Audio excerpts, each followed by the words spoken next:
Nir Gartzman, welcome to the Further and Further podcast. Pleasure is all mine, Emma. How are you? This one's been a long time coming, eh? Yeah, definitely. You were one of the first people that I spoke to about wanting to start a podcast like this, something like Lex Friedman / Joe Rogan for the maritime industry. And I remember telling you about why I wanted to do this at the Smart Maritime Network event here in Athens in May. And you loved the idea. And I was very flattered that you were eager to be one of the first guests on. So here we are. Yeah, definitely honored. And, we talked about that maritime and global trade has so much great stories to tell. And it's also a segue to bring new and fresh talent into this industry globally. And I think that we could and should do a lot more around it. And I had this over beer talks with you and our partners in Athens, with Ben Pennington from Polaris Media in the US, in Nor Shipping lately, with our colleagues in Tokyo last week. So very happy to start a tradition here. We're going to get deep into a bunch of that stuff today, but I actually want to begin our conversation somewhere else with a Okay. very cool initiative of yours that you began at the start of the year that was prompted by your desire to read more. Oh, okay. So, for anyone who doesn't know, Nir set a commitment to read a book a week, which is pretty impressive considering how busy you are. And so you have been sharing this on your LinkedIn every Sunday alongside a single sentence from the book that Yeah. made you pause to think. And when you began it, you stated a goal, and this was to help you read more, talk less, and listen more. Yeah. So I'd say the first one was definitely a success from all the subsequent posts I've seen. But where have you landed with the other two? First of all, honest disclaimer. We are like 30 something weeks into the year. I just finished 20 something books. So sometimes it's 2 weeks between any book recommendation. But I think that whenever I enter more sophisticated rooms and meet more interesting people, I find myself more engaged about books, new ideas, culture, etc. And I think it's a secret hack to go up the ladder of more successful and interesting people, to be exposed to thousands of years of literature and knowledge. And literally every people that I met in the last few years, I just ask about book recommendation. I like to give books as a souvenir to people that I meet. And I decided, as I don't know, this year challenge, to leave behind hours of Twitter, and as I commute mostly by trains or planes, no Facebook, only LinkedIn for social. So I found it possible to dive a little bit more, instead of doom scrolling, into books. And it's actually also a great icebreaker with many of the people that I work with. Sometimes very senior people that you wish to go beyond just the business or numbers, and feel more connected. So really like it. And many of the books that I read since the start of this year was actually by recommendation of people that follow this initiative. So 2 weeks ago, it was Sarah Burke. She's from Polaris Group, the constellation software maritime portfolio manager that's doing M&As of vertical SaaS in different verticals, including maritime. And she exposed me to a book by a ex-captain of a submarine called The Turner Ship Around. So many insights and things that I learned from there, and I feel ashamed that I never heard about it before.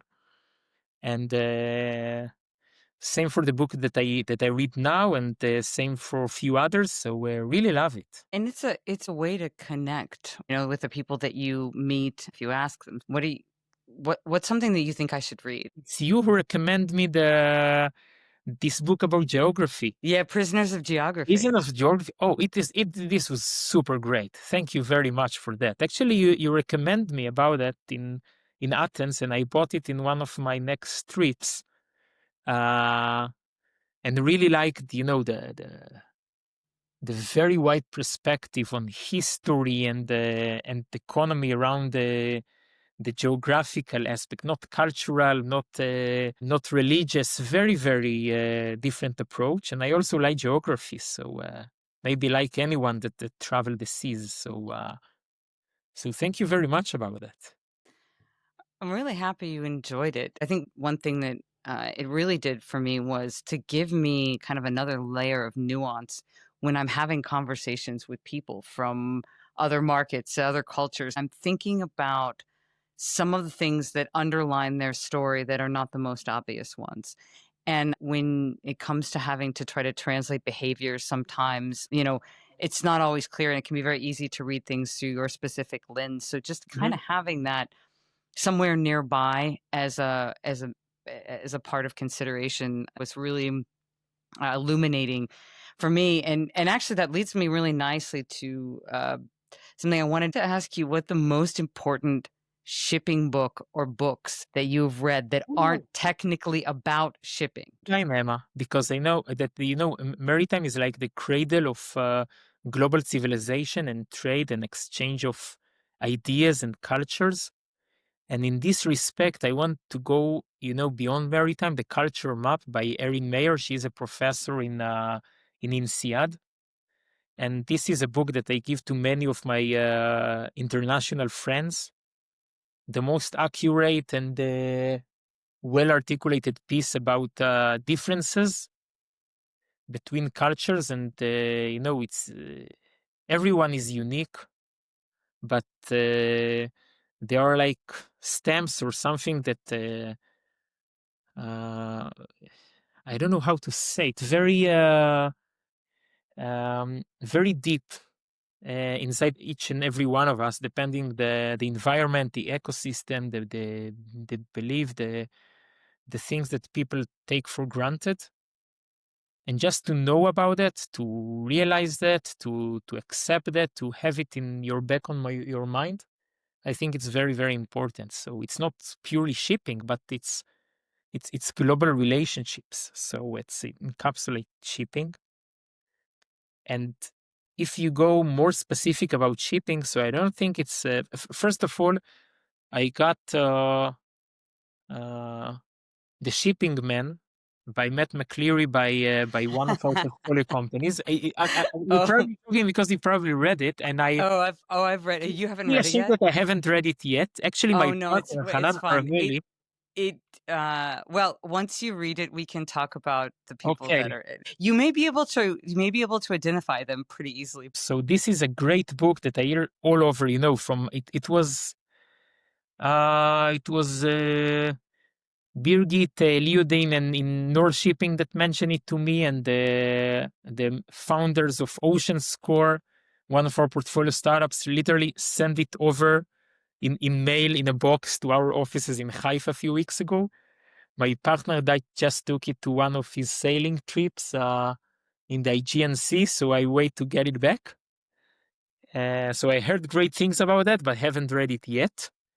And I think that I need to remember the name of the book about the old whalers industry in Nantucket. It's like uh, I shared it like few months ago, and it's talking about the whales hunter coming out of Nantucket, like previous and the previous centuries, made Nantucket in the U.S. one of the richest community back then.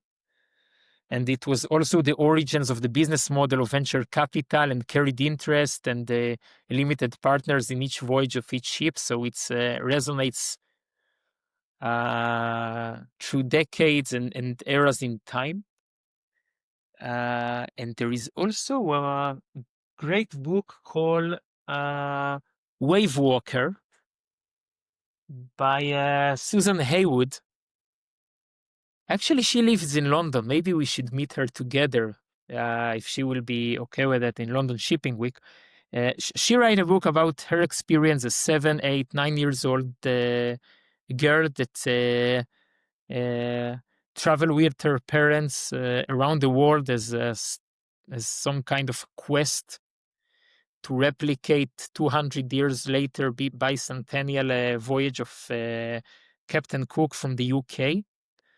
And everybody think about how magical it is and like a great story and how about kids get along with their parents across the world and meet new cultures. But for her, it was a nightmare.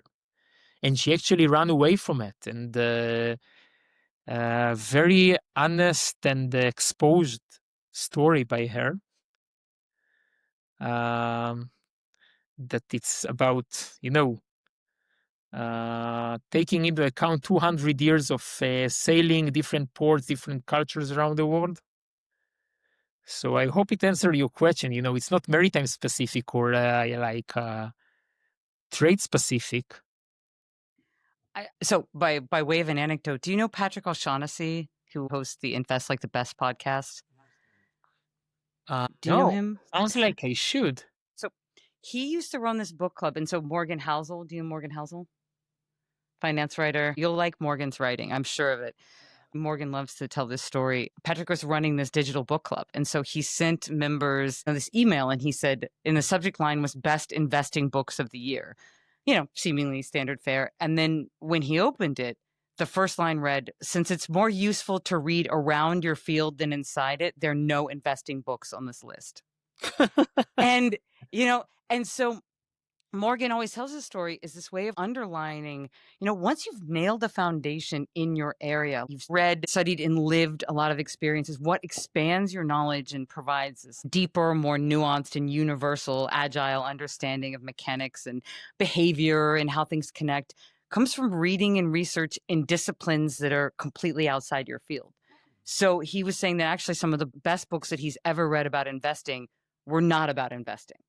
And so similarly, I think when it comes to you thinking about all the different books that you're reading that have taught you something about maritime and how your roles in the space have probably come now from the years that you've been here, not from reading necessarily another book that looks at the industry straight on, but something that you wouldn't even think, oh, this is about shipping, but it has some of these fundamental characteristics that help you better understand the industry and the people within it. Fully agree. And let's see what we will think after reading The Shipping Man. But I end up remembering more holistic books about global cultures, trade, history, etc. More than anything else. Just to recap this, if there will be any great outcome out of this call, is our listeners will just drop a list of super interesting book they read, and I will try to put them in this tapestry of books for my next year or two. I think this is a great segue to what we talked before about being storytellers and to share more stories about an industry. It's not only books; it's also in the different media outlets beyond maritime. We love trade winds, etc. But I wish to see more of those stories and covered in TechCrunch and I don't know Weird or Sifted or any other global tech media outlets. And I think we can, all of us, just making the right connections. I think this is something, if I understand correctly, that may be in mind for Digital Ship in reimagining this kind of multimedia platform that has all of these different sort of content streams that come into it. So it is news, it's press releases, it's announcements, it's mergers, it's acquisitions, it's all of these things. But it's also webinars, podcasts, blogs. It's also the creativity around, and inside of the industry so that you can come to your own understanding of what's going on through reading straight ahead and around it and through the different ways that people want to express their experience within it. So if I understand correctly, I think that's something that they want to kind of take on and something that I think is a very cool idea and very much needed. To be honest, I'm sharing here a challenge, not a solution, unfortunately. But people outside the industry, none of them is reading any of the media outlets in our industry, literally none. And when I talk with venture investors, and we have an ample of co-investors from general purpose VCs, None of them ever heard of any of those channels. And all of them read the general media about venturing or business, from The Economist to Forbes uh, to all the other TechCrunch. It's very important to keep doing it internally, but I think that significant change could be if the next big maritime event, and this could be London Shipping Week or Singapore Maritime Week, will be a joint venture together with a global innovation event. Like with Yeah. Slash in in Helsinki, or with Vivatech in France. That it will not be a standalone uh, maritime event. Maybe the best in brings world together is Manifest in the US, heading by Pam Simon. I don't know if you ever spoke with her. I This haven't, is no. a place that you really find your also maritime related investors, like the people that decide on Francisco Partners, a huge uh, private equity from the US, to tap into maritime with Vesson acquisition and then additional M&As, and partners from Insight and all the others that come to look what is happening in maritime ports and logistics venturing. And actually people that outside of the industry come and meet people from inside the industry, together with customers of the industry, like the supply chain managers of Apple and Amazon, etc. So this is a very interesting intersection, and I think we need more of this from different maritime hubs in Asia and in Europe. And But I don't know who can, but should be. it's a big conversation, and one that is, I think, really important to me in terms of how we have the conversations that we're having. Even before we started recording today, we're talking about this, right? About, when you have a conference and when you have panels and speakers, many of them have someone that they are specifically answering to. And so, in a lot of conferences, it is that you pay in order to be able to have an opportunity to share what you have to say. And so this becomes a way that everything is extremely curated, and we end up closing out a lot of the voices that brought in the conversation. And I think in the period that we're in, where we're trying not only to bring in new blood, new roles, new entrepreneurs, new money. You need capital to build the bridges, right? And you need the people that have emotional intelligence, desire, that have different experiences in order to build these bridges. And then you need the people that would be interested in investing to listen in on those conversations and hear what's actually going on Mhm. and get that feeling. If you come from outside, you don't realize how hitched everything is to each other. Maybe I'm shooting my own legs here mentioning that, but companies and company organizers, as a business owner, they have their own business, and sponsorships is their main income. So, and the sponsorship come with someone from corporates that we named before this recording, wish to have this exposure on stage. But if you are an entrepreneur or a new partner, a next generation to wish to be an outlier and to do things beyond that, the truth is that you should look it beyond or behind the stage, to look for the people, to talk with them over beer or after hours on those conferences. Very hard to reach, deep truth on stage. When I moderate a panel, including just last week in Tokyo, I've tried to push and make sure with the panel members that it's our obligation to the audience to go beyond what they can read in our LinkedIn page, right? Otherwise, why bother? But easier said than done, yeah. And Yeah. I literally stimulate it. It looks sometimes like happening by itself, but whenever I'm on stage, I make sure to talk in person with a couple of people from the audience and let them ask specific question that I prepare beforehand the people on stage to make it look more fluent, to make sure this Q&A and the opportunities to be off guarded, and the third and the fourth will continue to ask question will come. But still, let's be honest, in any industry, beyond, I don't know, Steve Jobs or Jason Hong that share, the next visionary, or the latest, the next visionary tech on stage. It's not about what happening on stage on conferences. It's great. You can see people. It's a great way to listen what somebody said. And then when you reach out to him or her, you use a sentence that they said on stage. It's always great for this personal handshake and to make a start for, you know, going beyond the noise of the person that you need to talk with. But it's pretty rare that I will learn something new from listening from the audience.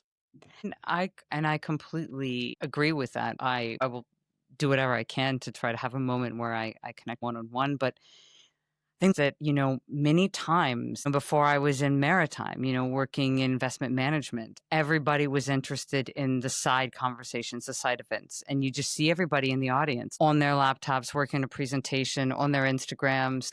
And I just think, okay, there's some of it that we have the sponsors, we have the model, but why can't there be a really dynamic and interesting and engaging conversation on stage? I mean, there can be some that are more prescribed and necessary for other reasons. Why can't we aspire to a blend at least of the two? Sometimes you feel like the side event or the side conversations are the event, and secretly that's why people go. But do we have to say that that's the way that it needs to be? That's it. And we can't aim to have something that follows a different model. It's just requiring a very talented skipper or moderator in this respect. We talked about Christopher before, Versano. I think that one of the best panels I attended was Marine Man in Ore Shipping, organized by John Chi and Marine Man. This was really great when he literally pushes beyond. Yeah. And it was Marina Hashipateras from TMV and a few other colleagues on stage. And I think there was a few moments that we go together beyond with the audience about the challenges, what works and what works, and what to expect from venturing and what not to expect. Because what I mentioned about exposing shipping outside, it's not only about us telling the story in other places, it's also us as shipping people absorbs new idea. I think that the most helpful thing that helped Hanan, my partner at the dock, and myself, and it's more Hanan because he done it for 25 years and I'm for about a decade, is being outside. I mean, I sailed, I was an engine officer, ended up as chief engineer for a few years, and then superintendent for ship owners, spent 2008, 2009 in China, in Shanghai, and then left the maritime space to the booming high-tech sector in Tel Aviv, work for an electrification company in the automotive industry, and then for an energy tech company, and met so many new ideas and technologies that there was not a technology barrier to bring them into the maritime space. There was a culture barrier and a know-how barrier to bring them in. And this was the fundamentals of building the dock. When Hanan and myself started, we said, so many things happen around all the legacy industries. You took into fintech and banks and brick and mortar and construction tech, going into tech. Our generation onwards are digital natives. So maybe now, maybe next decade, things will go digital. And people will not pick up the phone for everything and regular, that everything is transparent and 24 hours relevant and people meet and do business in person. It will always be the case. But all the peripheries to manage the things, people are already there in a digital world. We do everything from our iPhones. Our customers expect that, and I don't think that anyone in Amazon or Alibaba will learn how to use faxes. Right? It's just which customer, which shipper will allow digital bill of lading, trade finance and insurance in just a flip of a button. And then the trust, who to work, who to trade, sure, a lot of personal interaction. I think that Zoom is where dreams go to die, but on the infrastructure beyond it, Imagine your life without internet, without having this conversation remotely, without reading all the data that there is there, without know-how about weather and the routing depends on satellite communication. I think tech is all around us. And the best method to finance tech into scale is venture capital. So the idea to do venture capital into maritime, at least on my case, came by us, Hanan and myself, going out there for a decade or so, and then come back to maritime from the venture capital angle. So I think that if more people that are deep shipping people from finance, from shipbuilding, from ship operation, will make it a principle once a year, twice a year, to go to different conferences, to go to the customers' conferences. How many shipping people you can find in these huge trade fairs that, people that actually paying the bills of shipping, the Zara of the world, the Toyota of the world are meeting between them about trade and about, from super returns in Singapore, about e-commerce that conquer the world. These are the people that paying the bills, that actually pay the money for the world trade to move. So maybe we should visit those conferences more and do one panel on stage and get tough questions from the audience there, not among our tribe. This is something I would very like to do. If you can help with that. Let's talk about that because actually, this is exactly what we were discussing about reading, right? You learn important parts about your industry from going outside of it. Very universal principles, right? And how they apply to what you're trying to do that you won't learn if you're just looking at things head on. It's a great idea and an important one, not just for us, but also for people outside of this industry and understand almost nothing about it.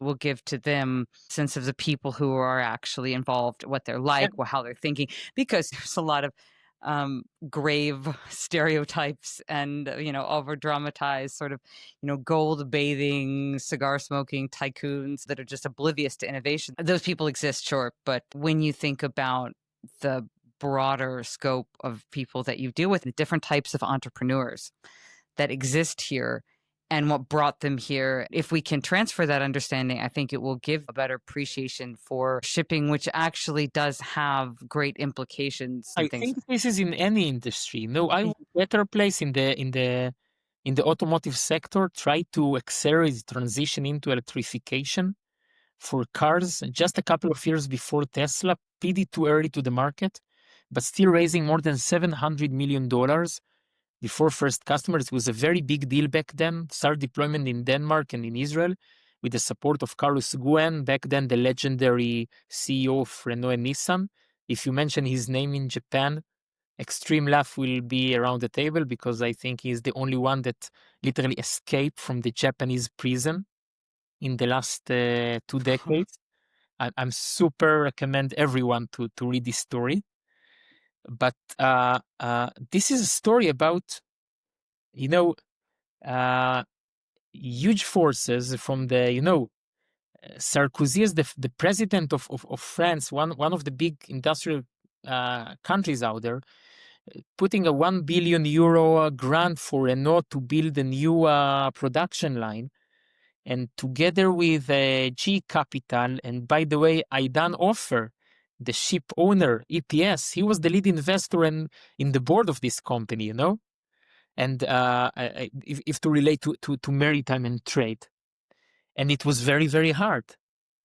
And it took a level of entrepreneurship on Elon Musk level, with all the pros and cons of this kind of extravagance, but to move things around.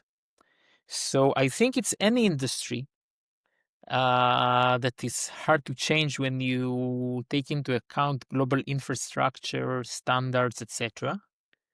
And the good news that when you able to change it, so the profits are enormous. The story of PSA, of Port of Singapore, to bet on containers few decades ago, it's a great entrepreneurial story. Really, I think that the story of the box of the container itself as a disruptor and uh, and a catalyst for more global trade is a story that have to be told. I don't know, in a best ever Netflix film. You know the Yeah. but There's a book. I think it's called The Box, yeah, right? but Yeah, I haven't nobody read it knows yet. about. Have you read it?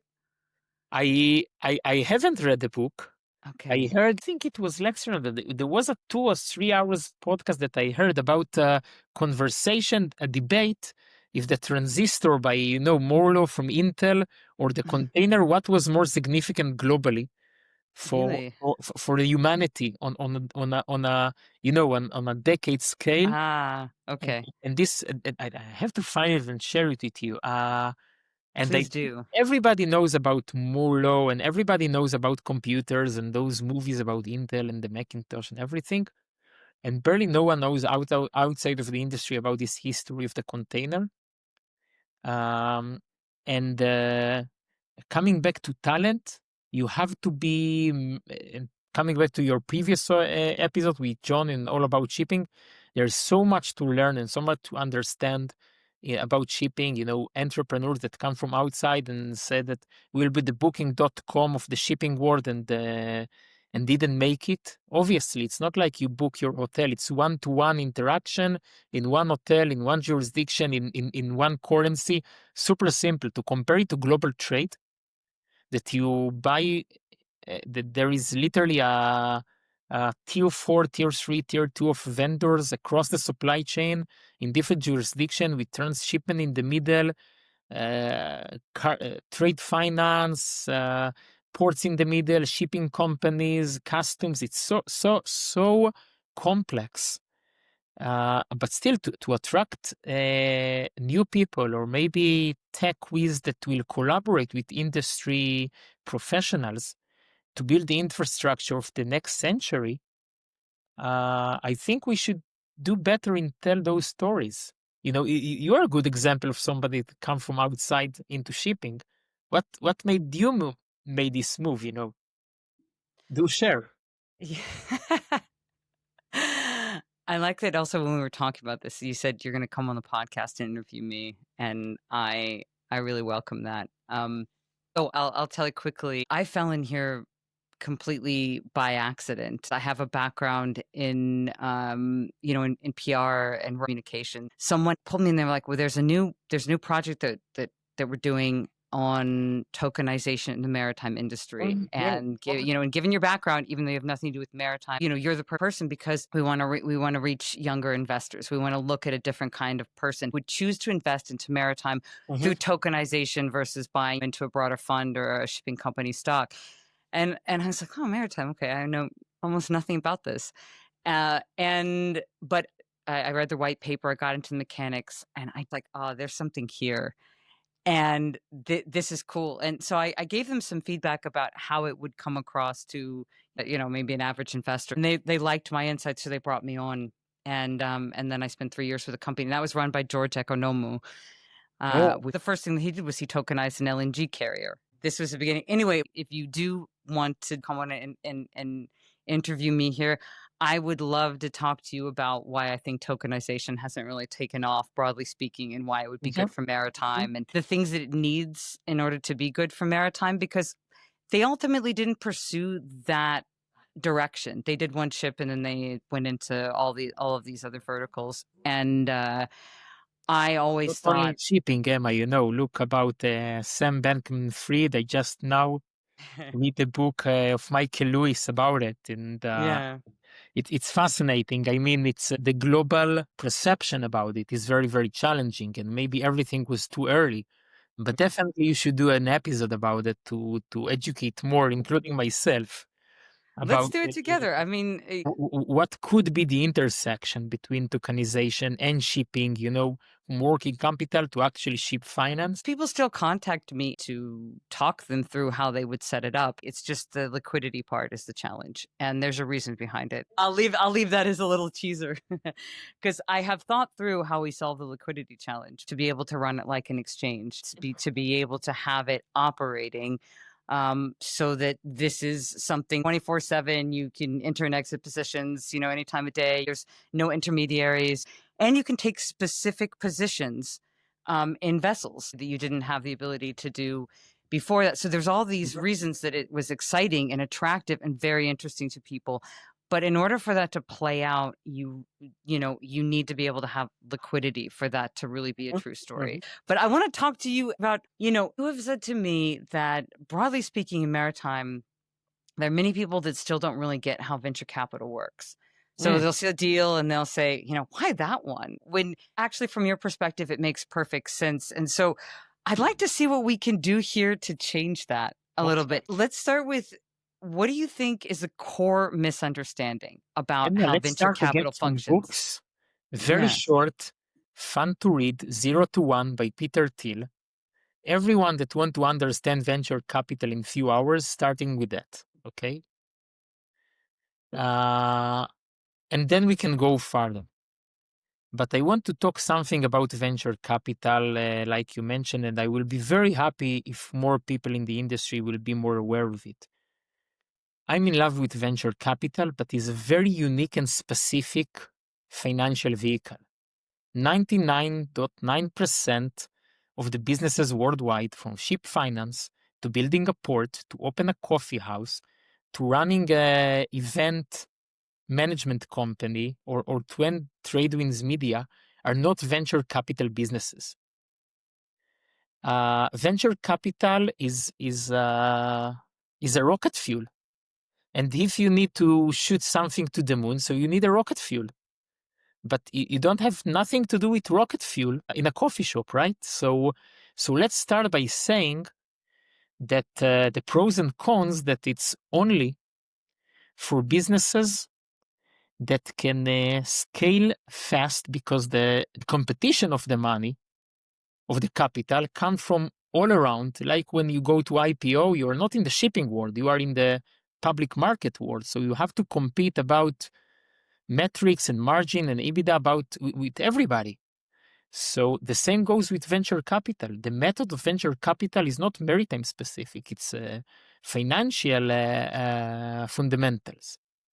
And if you can build something that can scale fast, and you can run faster in adoption and scaling and development than based on revenue, and most of the time, not always, sometimes it's based on a business model, but mostly it's come also with disruptive technology. Like many in the industry experience now with Orc AI about digital watchkeeping, or with satellite communication, with what happened about Starlink. It's when you have a disruptive technology that based on it, you can build new way of doing business and change business practices. And then you can go into venture capital.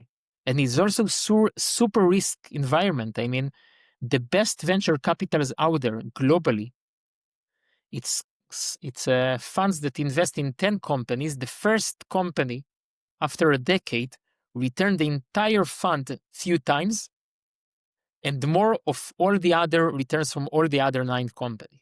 And the second company returned more of all the other 8 after that. And this is the power law of VC. It means that every company that you invest early have to have the promise to have a 10x and more return on the principal. And you cannot have 10x returns on, I don't know, real estate project or cheap financing. It's only when you build something that can scale fast based on a disruptive technology. And the good news that in every sector, in Tesla and Apple and Mellanox and Nvidia, it's a great example as how it can be very, very deep into hardware, not only software. But this is what the fundamentals that needed to be, because from a financial point of view, it's super simple business. It's like any limited partnership that you're going to finance with different limited partners under the same roof, a portfolio of investments. But the idea beyond venture capital is you give trust to general partners.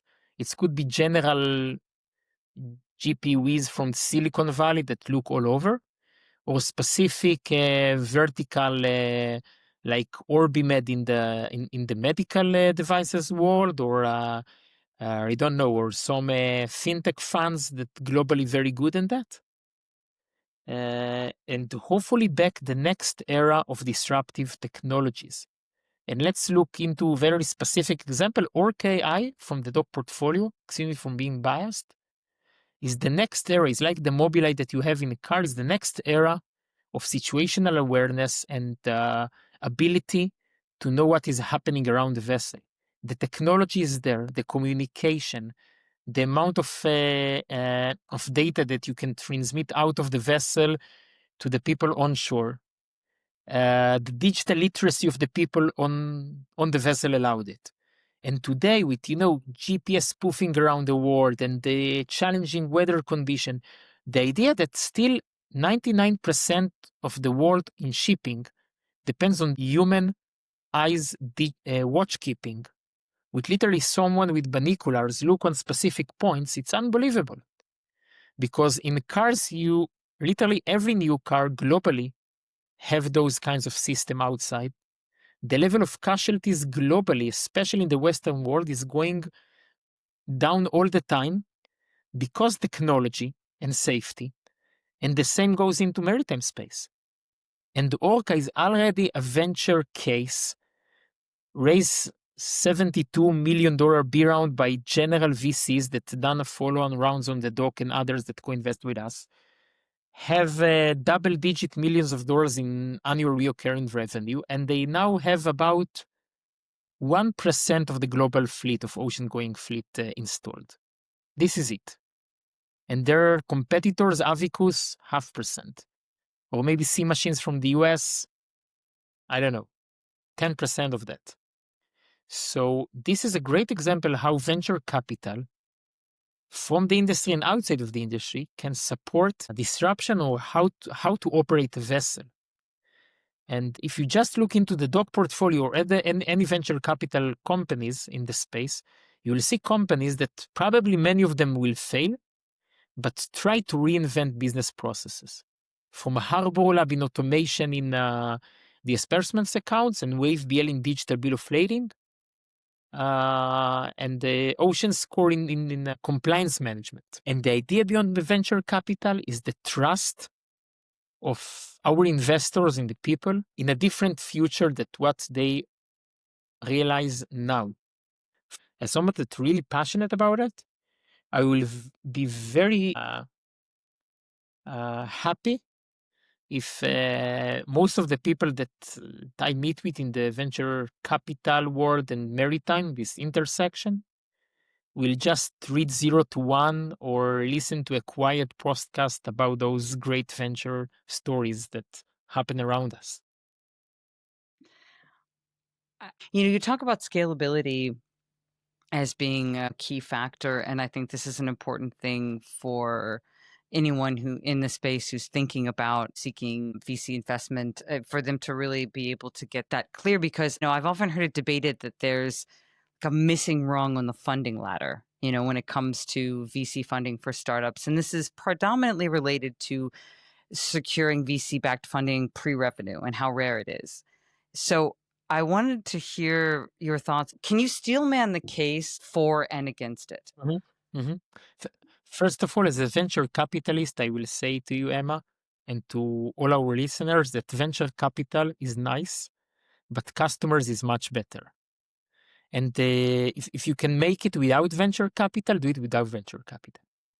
I mean, Vesson article that bought in hundreds of millions of dollars by Francisco Partners by Jen Vesson from the US, that, adopted like across the world as ERP for vessel management and including by NYK in Japan. It's hundreds of millions of dollars of business bootstrapped. So it can be done. And if you find this golden path, do it. Still, I will say that it's very rare that you can go very fast on scaling and in the very, very transparent and open world today without very, very fast funding that help you fuel this blitz scaling. And I think that if you are a founder that dream big, you have to educate yourself about this vehicle. I will say also that the reason that I'm in love in venturing is because if you look on the global markets, if you go on the base of the pyramids, very few businesses started with venture capital, right? Real estate, oil and gas, you don't start with venture capital. But when you go to the tip of the pyramid, you go to the pinnacle of everything, and you look for the 10 biggest companies on NASDAQ or 100 biggest companies in the tech world globally, you find like half of them or 75% of them venture backed. So even though very few starting, from millions of different financial vehicles globally and deals, you have maybe a few thousand started as venture capital. Most of them fail, but the few dozens that succeed, changing the entire world. And my dream is to wake up, like a decade from now, and hopefully be trusted of some of the visionary entrepreneurs and keep my board seat in those companies that will go into billions of dollars of IPOs globally and become a big companies for the next century. This is why I do that. All the people like to talk about successes, and definitely we should share successes outside of the industry like we talked before. But let's look about the challenges, okay? Of Because to be course. honest, whenever an entrepreneur starts his or her businesses, I truly admire them. They are talking the hard way. Us, or maybe let's talk about myself. We are only talk with people. The entrepreneurs are literally do the business, right? And also the shipping people actually run the world. So uh, we partner with them and help them along the way. But I want to also be honest about what it means. And sometimes you have to be ready that maybe even like in evolution and Darwin law, not all the branches end up in a new and better species, right? Most of them end up with nothing. And just look about, example like Flexport, that when we started the talk a few years ago, we literally mentioned, hey, there is a unicorn. This company raised $1 billion from SoftBank to be the next era digital freight forwarder. And very bold and founders mentioned that across the 100 big freight forwarders around the world, they are the only one that formed after Netscape.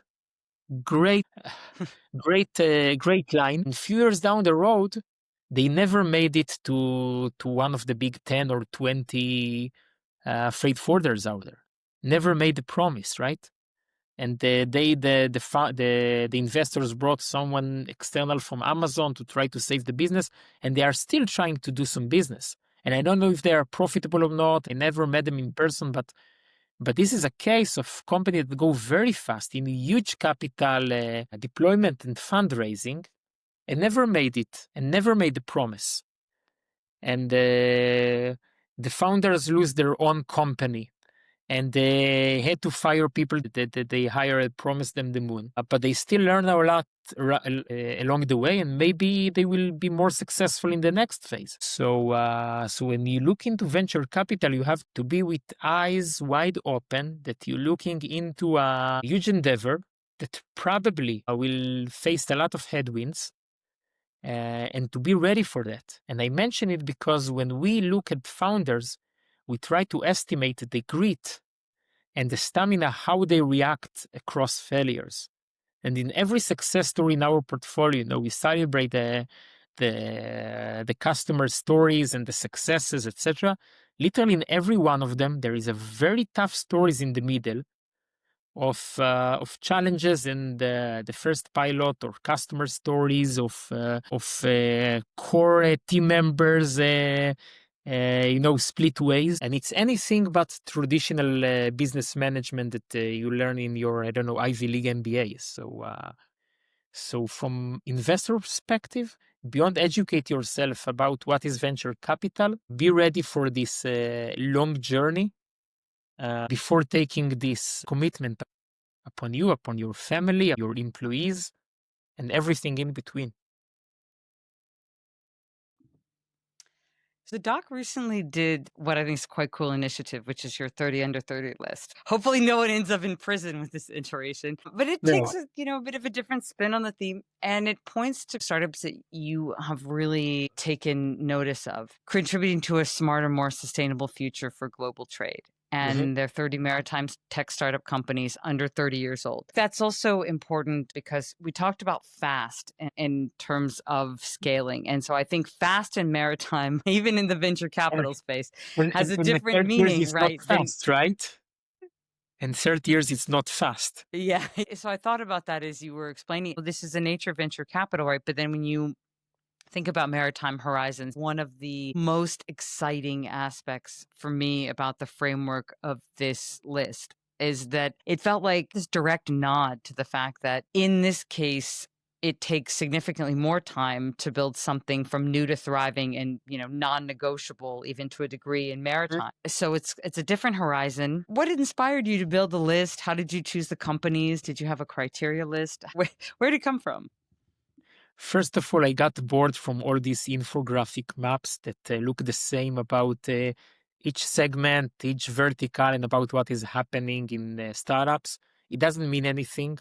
I mean, give it to your intern, and sometimes apologies for all of our great interns along the years from Reichman University, the same my business university. You give it to an intern and find this, the needle in the haystack, the gems, but it doesn't mean anything. Okay, there is startups in the space, but how many of them venture backed? How many years they are there? I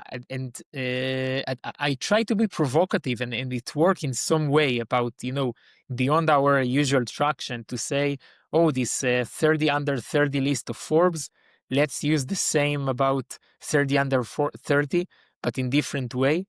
And hopefully nobody in Forbes will sue us because we didn't ask permission and never talk with somebody in Forbes about it. But about this idea of let's use this marketing stunt and talk about the best 30 companies, not an infographic with 200 companies. No one care about 200. You are a ship owner, managers, you have two very tough challenges. And if you collect all the customers' calls and the, angry customers, you can put it into these 2, 3 baskets. How can I solve one of them with good company? So let's put 30 companies about different areas of ship owning, management, cargo owning, cargo monitoring, ship finance, cargo finance, working capital, and look about the best 30s that get venture capital. And this was actually the catalyst for us to do this list. And also, there was a hidden message, a layer to our investors, because venture capital, the vast majority of best stories is not happening in the first decade. Yeah, it's fuel you very big to have this tech and branding moat. But look about go beyond maritime, about Nvidia, or 100 years ago about going from sales to motor engines and from Mercedes-Benz into Ford. Mercedes was a great example of new disruptive technology. People think that it was not good enough compared to horses back then. And it was 25 to 30 years later, by the mass production by Henry Ford, that make it significantly bigger. And then Mercedes, 30 years later, become 100x compared to where it started in Germany. I mention it because, sure, we are also bound to this law of venture capital, and we have to see returns in a reasonable time frame to 7 to 10 years. But I don't care about this 10x. 10x is nice, but the real game is 100x in 30 years. You look about those companies that become category defining companies. This is what I'm personally after. And it's very hard because also we we are entrepreneurs that build the venture capital into the space. I wish to have the trust of some of the investors and the family offices and the corporates. And this is why I so in love with the Japanese market to go, okay, we will return some in this decade, but let us have the broader time frame to build big and for the long term. Because I think that today we are in an era that it's like the industrial revolution, or to move into electricity and the engines and mass production 100 years ago. We are on the same level of disruption globally. Now, it will not be the same in 20 years. It wasn't the same for the last 100 years. You have the same car manufacturers for 100 years until Tesla came to the market, and now, BYD from China, etc., and moved the needle for the entire industry.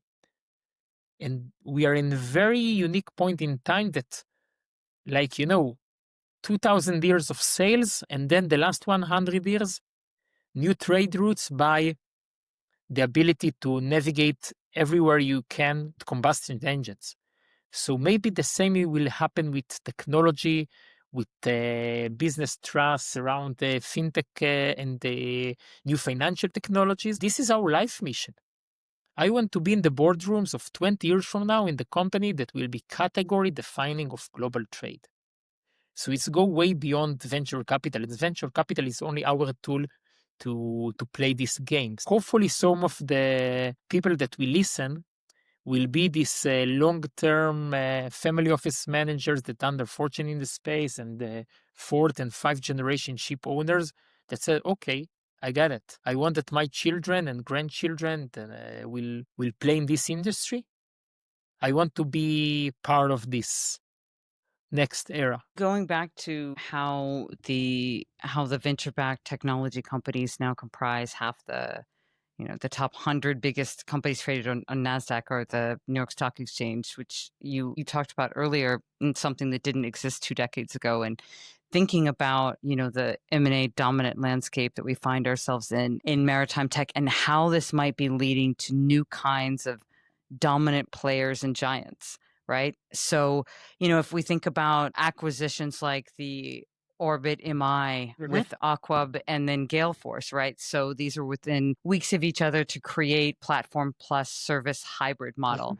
Roland Nick did a nice deep dive on this recently on Undocked for interested in knowing more details about this. But I kind of felt like a signal that more vendors increasingly may be looking to blend SaaS and data analytics and consulting and many more things into one offering. And, and similarly, shipping companies may be looking in their acquisitions and their innovation arm to create these. And so I'd love to hear your perspective on this, because if you think about the companies on your radar that made the 30 under 30 list, and that over the next 3 to 5 years, more people from traditional maritime will transition into building in the space with even one foot in the world. How do you imagine the dynamics of human capital, entrepreneurship, and new roles evolving between all the players? First of all, what you mentioned about M&A, it's a healthy situation of a growing market that goes through disruption. 100 years ago, there was more than 400 cars manufacturers around the world, because there was new technology. Everybody tried to build it, and then you need a lot of capital, mass production, and then you have consolidation, and then you have the best dozen, like 12 or 14 of them, that become huge company for the next 100 years. Warren Buffett told us that he's not investing in the hype. To invest in a plane manufacturer company 100 years ago, it was a mistake. But to invest in Boeing and McDonnell Douglas and Airbus few decades later, that's great. Already you have this mature consolidation between partners. Obviously, the role of venture capital is to nurture as many, let 1,000 flowers bloom. Nobody knows who will be the big players in the market, but imagine how many, there was hundreds of engine manufacturers just 100 years ago. And today you enter an engine room of a vessel. What you have? You have MAN BMW, you have Wärtsilä. You have actually like 4 or 5 big manufacturers. This is great, that have the capacity to lead. This is in a healthy situation of a market. And the only message that I can use the stage to mention is this is the time, not 10 years from now, to recognize early winners in this space, be part of this game, earn some favorable terms for the next era of tech platforms. I mean, when I done my business study, there was a great use case about Booking.com that I think it was Marriott, that Booking had, like any marketplace, a very hard times to bring supply and demand to the platform. Why for Marriott or Hilton to put their prices on external outlet out there? It's against everything they done for decades. But when there is a critical mass in the marketplace, so the first mover come into Booking with a strong bargaining power, they say, we come to your platform, let's sign a 10 years contract for 4% of the commission. And the latecomers paying like 12 or 15% to Booking.com or to Expedia or to Skyscanner. So the idea to move early into digital platform for the long-term benefit of your business, or maybe to invest in them, is great. Booking.com did not started from the IT department of Hilton or Marriott. And the best thing that the owners of Hilton could do a decade ago is, instead of building 10 hotels, is to building 8 hotels and put the capital of 2 hotels, one into Booking and one into Expedia. I don't know if they done it, but I don't know if people know. Jeff Bezos of Amazon, he's one of the great venture investors out there. He was personally invested in Airbnb very on, and in many others, because he understands technology disruption and the mechanics of it. So I think that now is the time to invest, and um, this is the main message I want to spread out from this conversation here. What role do you see mentorship playing for early winners building to bigger success? I, I I think that it's not only mentorship, it's also like lead by example. I think that if you imagine notable shipping companies, and I don't know, Maersk and Maersk Family Office doing it great with their zero carbon center, with global effort to decarbonize the industry decade ahead. So when you take a leadership position, you also attract talent to you, and you also let yourself interact with those people. And I think that mentorship is very broad. And if you build a new business and you need to finance it, so maybe you have to have a mentor from the venture capital world on the tech side. You have to have external chief technology officer. We see these cases in many of our portfolio. And on the leadership side, you need to take the most visionary ship owner or next gen leader in the space.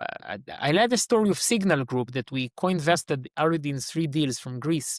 Yanis Martinos, from a heritage family in the Greek shipping ecosystem, go out and learn MIT, like like one of the most best universities around technology globally, and came back to the shipping world after absorbing all these new ideas and tech elsewhere. And it's not by accident that they are leaders in technology adoption and technology investing in the space. So I think this is a great model. So it's not just you as a founder look for mentorship and great mentor to go ahead. It's also about you are a shipping person, and make sure that the next generation will be involved in more complex and diverse industries, come back and then could be a good mentors, right? And if you are a founder, look for these diverse and open-minded mentors. And the good news, forget them about these excuses about legacy and tough industries. There are so many great minds of shipping people and shipping families that explore new ideas and come back and forth from different industries. There are so many great minds out there. And I think that both of us know some of them. And we actually shared the table with some of them in the after event cocktail in Athens just a couple of months ago. And on that note, what have you learned from becoming a mentor that you might not have understood in the same way otherwise? Ab- uh, Thank you, Emma, but you are too kind. I don't think I'm still deserve this position to call myself a mentor. Think about yourself, even about communication, etc. Jury's still out. Let's talk in 5 to 10 years from now. I'm always happy to answer any questions of newcomers into the venture world, but when I sit in the board positions, I all the time think about who to connect to whom, because in literally every But that's aspect of part the of it, business, right? Isn't that part of being a mentor, right? yeah, Is it's being it's able to it's a take part that broader view. it's a part that I like because I like this schmoozing and networking. This is what I do, what I do. But honestly speaking, I think that the hard game is played by the entrepreneurs themselves. And the best way for me to help them is to help them interact with good entrepreneurs that done it from other sectors sometimes. And if they want to go deep dive into venture capital and have the best VCs around them. So there are so many great sharp minds in the VC world beyond the doc that also have much better track record. Actually, a lot of our track legwork in the doc, including myself with Michal Sufa, principal in the doc, we've been in one of the biggest family offices in Israel that look into logistic tech now, and to actually share with them about what is happening in the maritime venturing world and tell them not to miss it, like they miss Mobileye that's done $50 billion exit to Intel a few years ago. Because Mobileye was very hard time to raise like 15 years ago when there was no vertical tech ecosystem for automotive tech companies. So the same goes today. We actually try to connect the dots between so many people to make sure that new investors will be aware of what is happening in the sector. Entrepreneurs will be aware to other resources, and they make sure that from our network of entrepreneurs and other venture capital that co-invest with us to have these resources in hand for our portfolio. So I really don't think that I consider myself worthy to be a mentor for startup founders yet.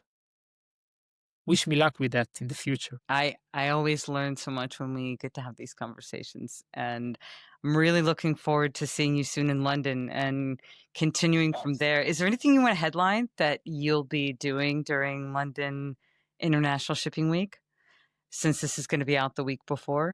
I'm invite every person that listen here that we haven't met yet to just reach out openly, shake hand, tell their story. I really like to hang out with people that I know from before, you included, Neba.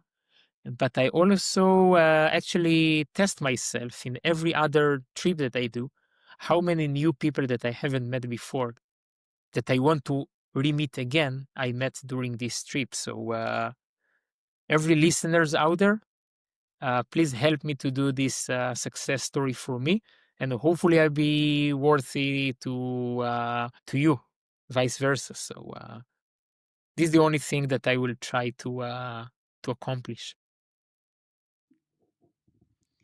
What about your goals for the London Shipping Week, Emma? It's a dizzying array of events. I think maybe we should do a post about where we're going to be. It's probably going to be the easiest thing to do, but I am going to be speaking at the Sedna event on the Okay. 16th, Yeah. which I think you'll be at. We'll dash over there at the end of the Thetis event. Yeah, Bill Job is the best. I think that please do that, and I will use your structure My list. to do the same. Okay, And obviously, we'll mention you as the inspiration for. wonderful. Okay, all the best. Thanks again for today. It was great. Thank Cheers. you, Emma. My sincere pleasure.